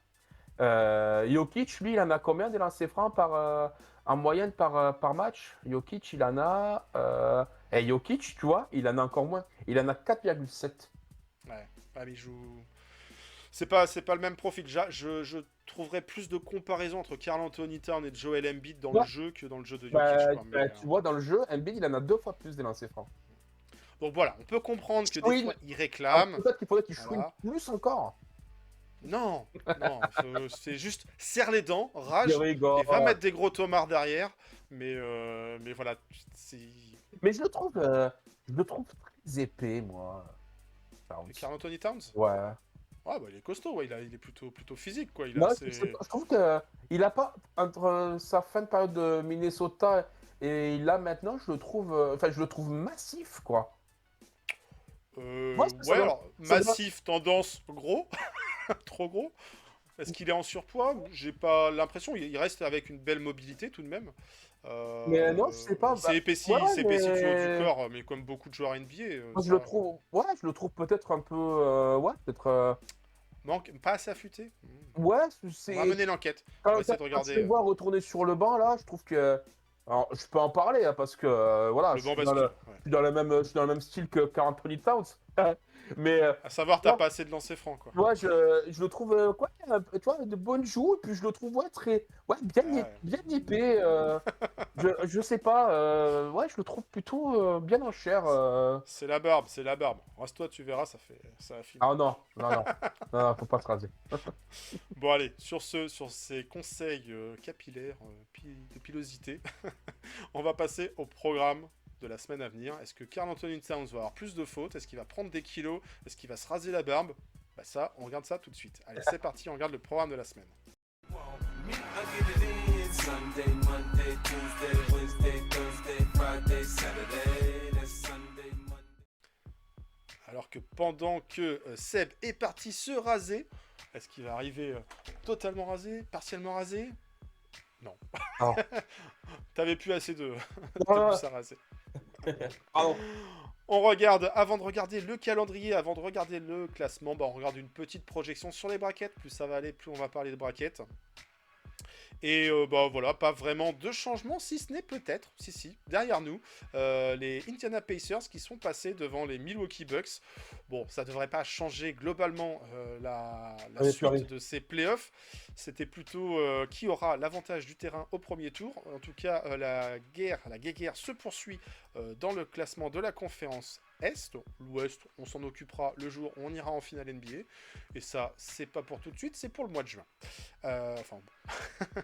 Mais en tout cas, les Knicks qui restent bien accrochés à cette 3e place. Il y a eu quelques défaites côté Cavs, mais pour l'instant, ça ne remet pas en cause le podium. Les Boston Celtics qui sont toujours aussi bien installés sur cette 2e place et les Knicks qui complètent le podium. À voir, hein, pour l'instant, Détroit reste 6e. Est-ce que Milwaukee peut glisser? Est-ce qu'on préférait affronter les Milwaukee Bucks ou plutôt les Detroit Pistons au premier tour? Est-ce que ça serait par hasard les Indiana Pacers? On peut gagner contre tout le monde, on peut perdre contre tout le monde. On l'a vu, voilà, on a perdu contre Charlotte. Charlotte, on ne devrait pas trop les rencontrer en playoff. Bon, voilà, ça c'était le petit clin d'œil et le petit regard sur le classement. On verra ça encore plus en détail la semaine prochaine. Il ne restera plus qu'une quinzaine.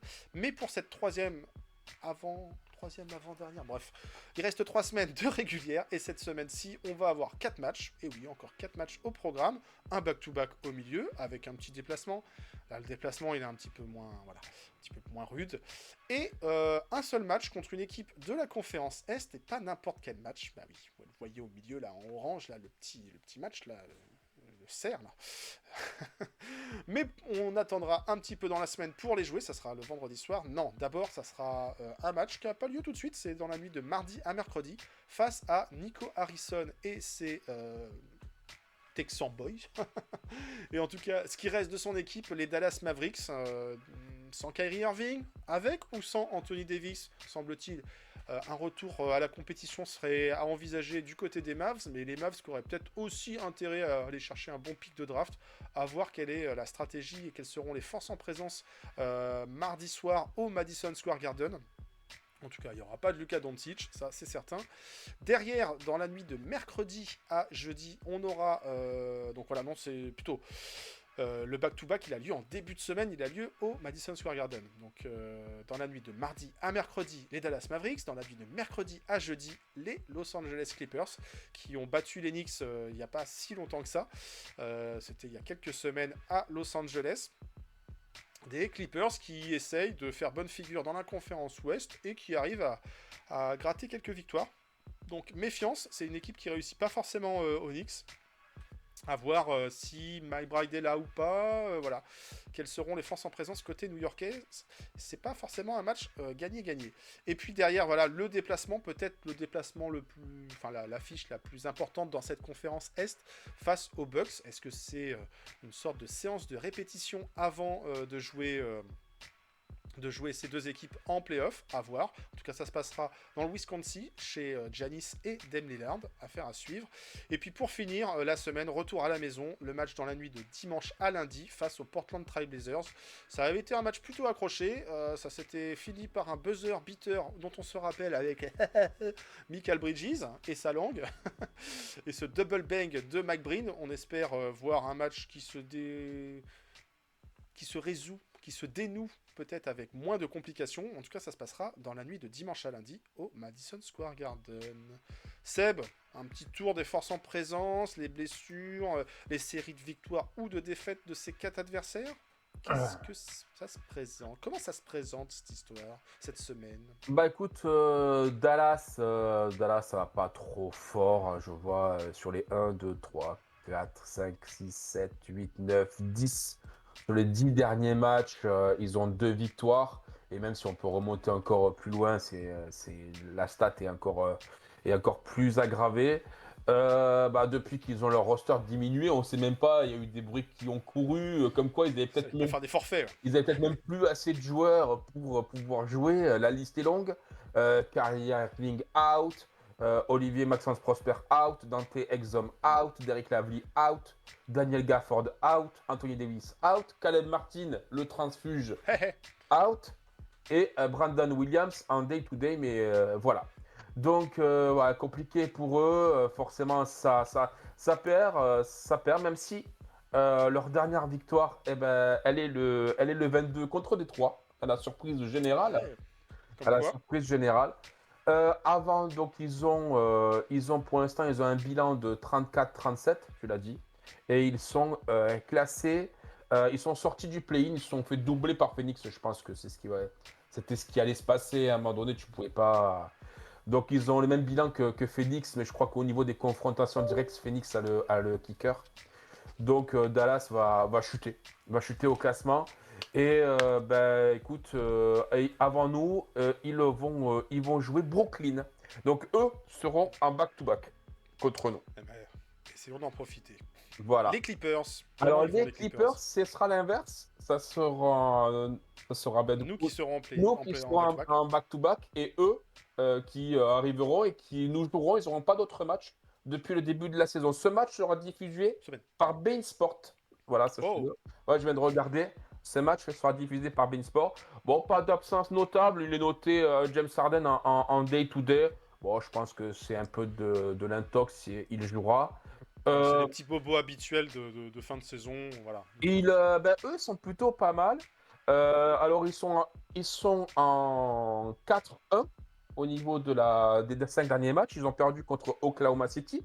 Mais sinon, là, ils avaient connu une petite série de victoires et même sans la défaite contre la Nouvelle-Orléans, ça aurait pu se porter presque à une dizaine de matchs, 9 victoires consécutives. Bon, finalement, ça reste à 5.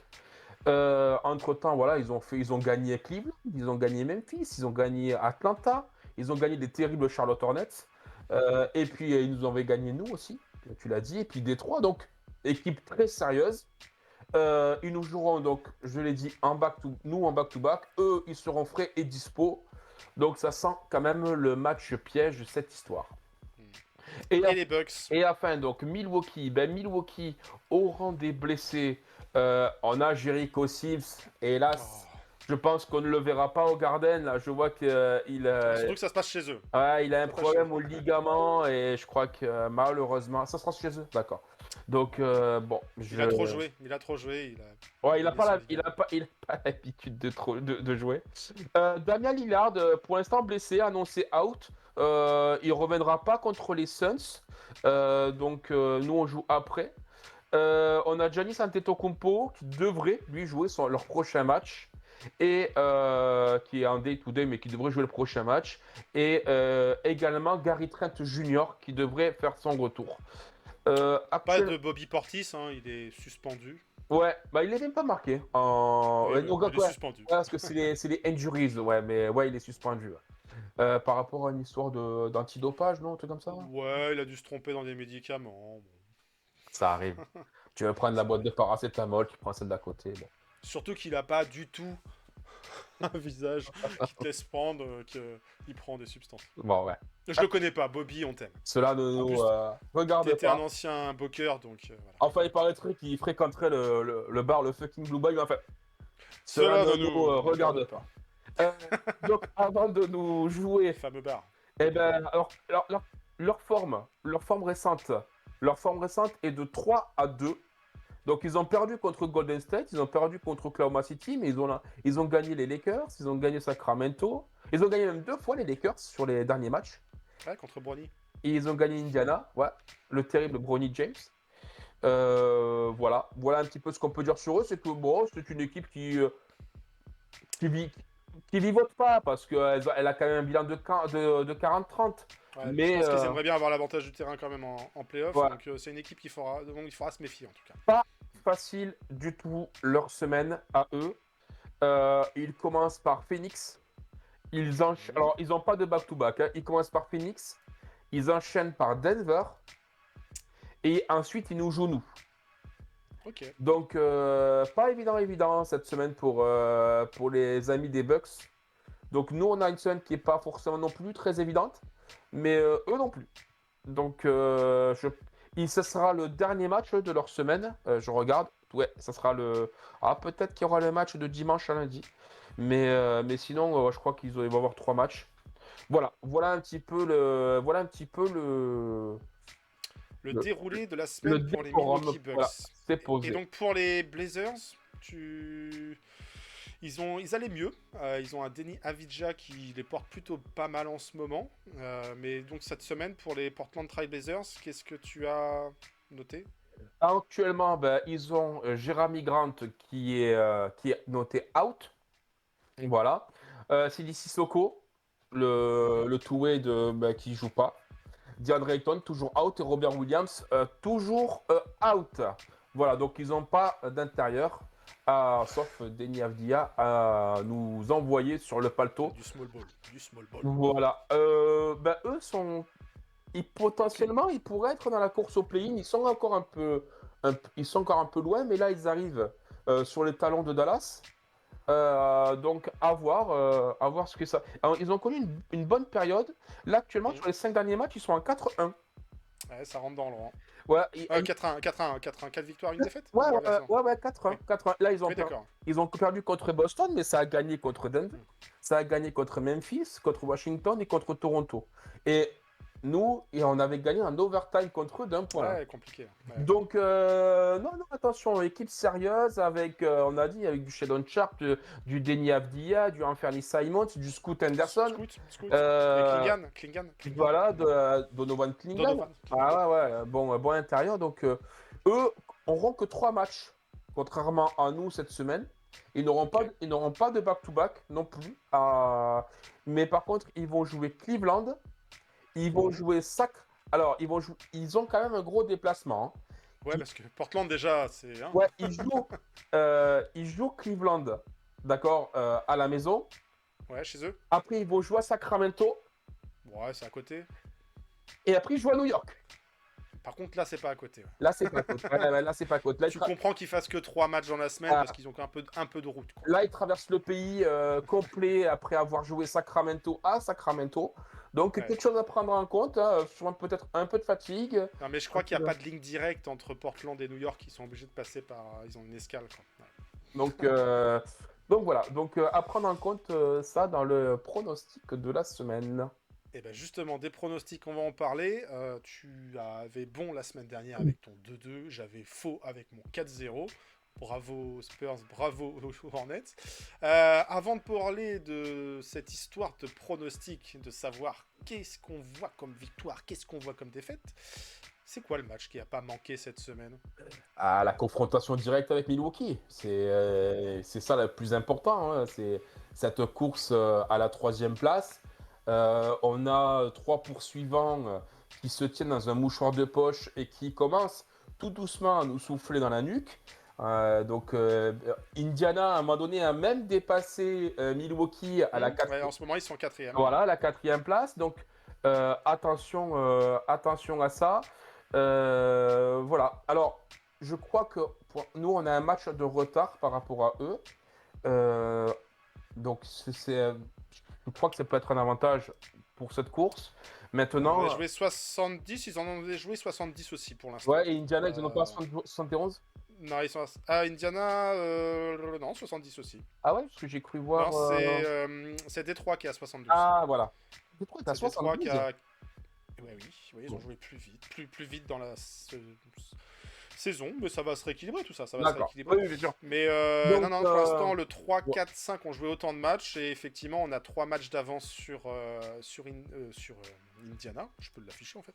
Ouais. Sur Indiana, on en a 4 d'avance sur Milwaukee, mais voilà, il reste encore une douzaine de matchs à jouer. Et à jeter un petit coup d'œil, donc on a dit que Milwaukee a une semaine. Tu vois, pour cette dernière semaine, on a dit qu'ils avaient donc là une semaine compliquée avec Phoenix, Denver, New York et donc Atlanta, hein, puisque ça sera dans la nuit de dimanche à lundi. Donc, semaine pas évidente pour eux. Indiana, eux, leur semaine, qu'est-ce qu'ils nous jouent, les amis des Pacers? Ils jouent Minnesota, ils jouent Los Angeles Lakers, ils jouent Washington et ils jouent Oklahoma City. Ouais, pas évident d'aller chercher des victoires pour Euh, garder cette 4e place. Ils jouent trois grosses équipes. Alors, ils vont pouvoir se rassurer un peu au milieu. Ils ont 2 matchs à l'extérieur, 2 matchs à la maison. Ils font quand même Los Angeles, Washington. Et ils font un Los Angeles, Washington aussi, pas Ouais, cadeau. mais ça fait des miles après, du coup, tu te mets bien. Donc, donc eux, grosse semaine également, hein. Je pense pas qu'ils fassent un 4-0. Et Détroit, eux, pour finir comme ça rapidos le tableau, Détroit, eux, c'est quoi leur semaine? Détroit, leur semaine, c'est San Antonio. C'est 3 matchs. Ils jouent 3 matchs. C'est San Antonio et ils en jouent un à l'extérieur. Donc à la maison San Antonio, à la maison Cleveland Cavaliers et à l'extérieur Minnesota Timberwolves. Pas évident non plus. Ouais, ouais. À voir s'ils arrivent à grimper. Et je sais qu'il y aura une confrontation, une double confrontation entre les Bucks et les Pistons à la fin de la régulière. Donc voilà, ce classement risque encore de bouger. Sachant que donc, nous, on va jouer une dernière fois à Milwaukee. Je crois qu'après, d'ailleurs, on ne les rejoue plus. c'est ça. pas. Euh, Peut-être un match contre Détroit. il nous reste à jouer un match contre les trois, tu l'as dit, en avril, dans la dernière semaine d'avril. Et par contre, je crois qu'on n'a plus de matchs contre Indiana. Hein. Indiana, on les a tous Il me joués. semble pas. Il me semble pas. De mémoire, je crois qu'on les a tous joués. Attends, je te dis ça. Non, on rejoue pas Indiana. On rejoue pas Indiana. Par contre, Indiana rejoue 2 fois Cleveland. Ouais, on a fait 2-1 contre les Pacers. Bon, Ouais, allez, un peu la- c'est l'heure de notre grand pronostic. Cette semaine, honneur à toi, t'avais bon la semaine dernière. Qu'est-ce que tu vois sur ces 4 matchs 1, 2, 3, 4 victoires 1, 2, 3, 4 défaites. Écoute, je vais te dire, je vais te dire un 3-1. 3 victoires, 1 défaite. Ouais. Ok, ok. Allez, on est Bon, fou. alors. On se montre un peu, optimiste. On gagne Dallas. Dallas, mince là, quand même. C'est comme Washington, ils sont décimés, ils sont encore plus décimés par les blessures. Si ce match-là, Peut-être qu'on va devoir leur prêter des joueurs même. si ce faire le match, match-là, quoi. on le blow out pas, en plus là, on se repose un peu, ça va changer de ces dernières semaines, on va arriver frais dispo. Là, Mikal, faut y aller, Josh, faut y aller, OG, faut y aller. Voilà, là, il faut faire tourner, il faut que Tyler Collect prenne un peu des... Parce qu'on l'a pas dit, mais Juice McBride est blessé et ne jouera pas pendant un petit moment. Donc, cette doublette Payne, Collect à la main, elle va être sur quelques matchs. Donc, nous, de nos côtés, au niveau de rang des blessures, on n'a plus, on a plus le meneur titulaire et on n'a plus donc le meneur backup. Donc, il va falloir faire avec. Je pense qu'on perd ce match en back-to-back contre les Clippers. Les Clippers vont arriver à fond de balle. En ce moment, ils sont en forme. Je pense que ce match, c'est pas qu'on aura de la fatigue, mais quand même même si ce match est à la maison, ça va quand même être compliqué et je nous vois le perdre.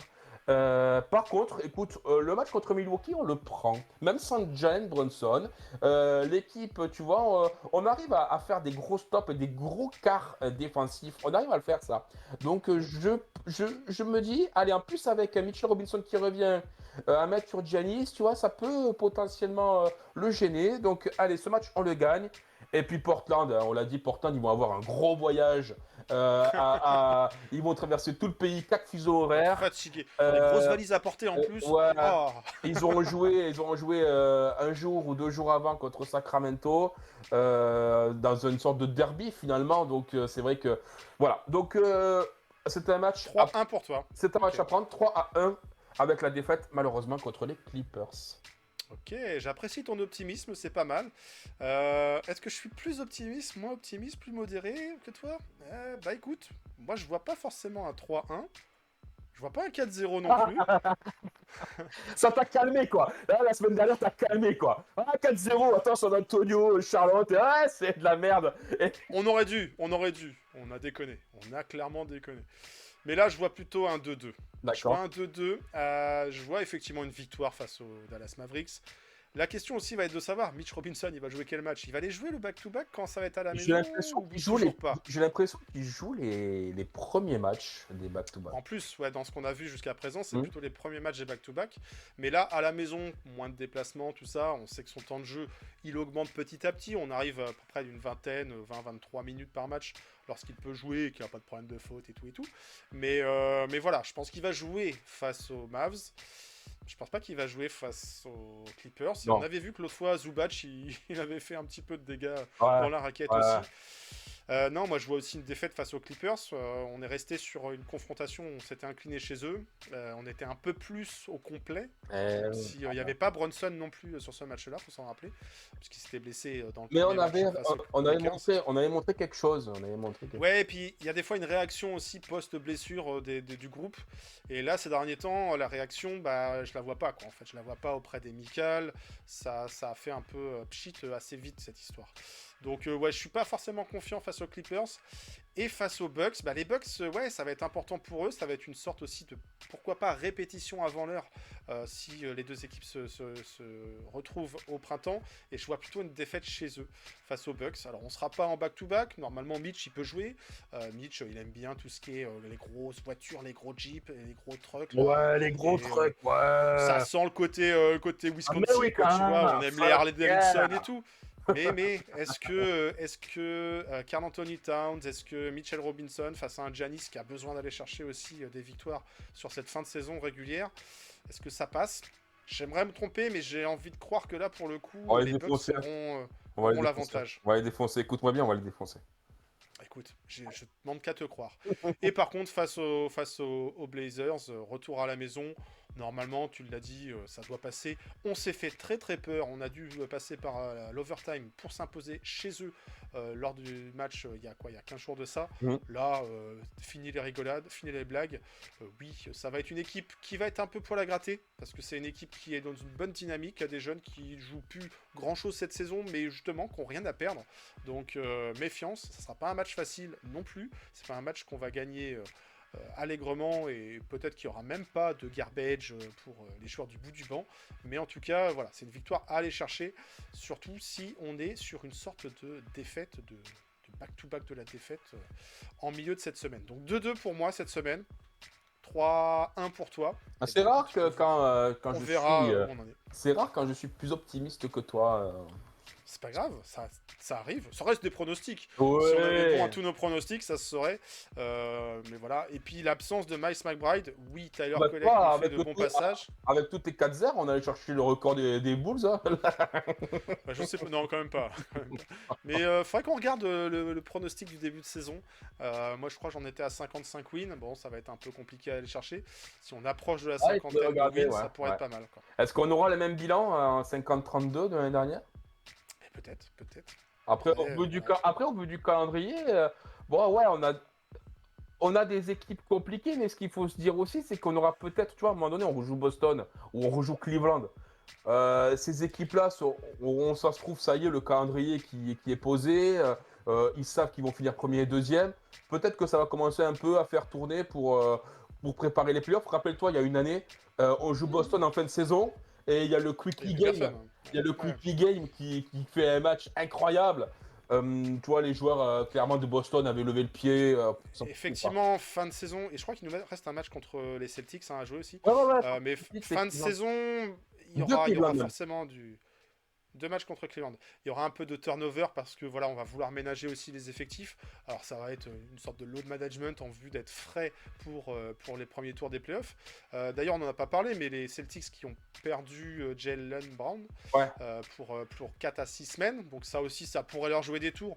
Ils ont de la marge de manœuvre dans leur effectif et ils ont de quoi compenser au moins pendant un temps cette absence. Mais voilà, en tout cas, ça sera à surveiller. Les Knicks, il leur reste 12 matchs à jouer. Mm. Ils sont à 44 wins. Est-ce qu'ils vont prendre la moitié de ces 12 matchs à jouer pour atteindre les 50? Est-ce qu'ils vont en prendre un petit peu plus?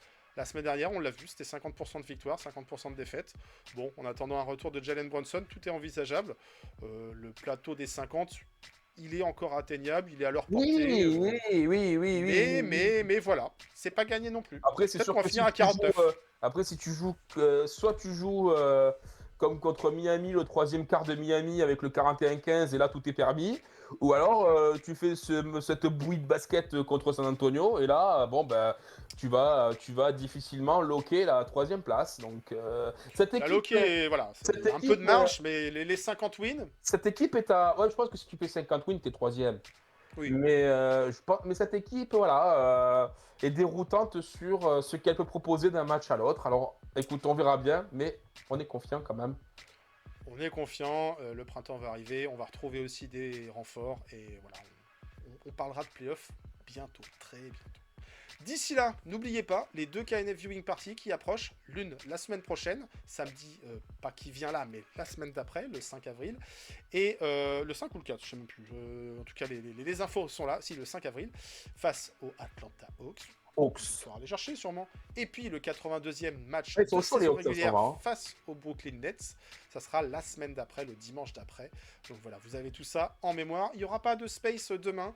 Non. Capacité technique, on va dire, de tenir D'ailleurs, ce rendez-vous. on dédie cette émission à Chapi. Oui, et à chapeau et à tous Voilà. les, On lui, les fans d'Enix. on lui dédie On cette lui envoie émission. plein de bisous, il traverse des moments un petit peu compliqués, mais voilà, en tout cas, il sera de retour très prochainement pour parler, pour faire des quiz et tout, et voilà, et pour pouvoir suivre cette belle aventure que nous propose l'Enix cette saison. Nous, on vous donne rendez-vous la semaine prochaine, même endroit, même heure, sur KNF TV, 18h30 le lundi, pour l'émission 119, et ouais, déjà. D'ici là, la 118, c'est terminé. Voisin du dessous, Ciao, à ciao. bientôt. Bah ouais. Et puis on va essayer de kiffer encore une semaine de régulière. Profitons-en parce qu'après ça va être un autre jeu. Et en même temps on aime bien les playoffs, on aime bien ça. Allez, bonne semaine à toutes et à tous. Let's go Knicks et rendez-vous lundi prochain. Ciao ciao.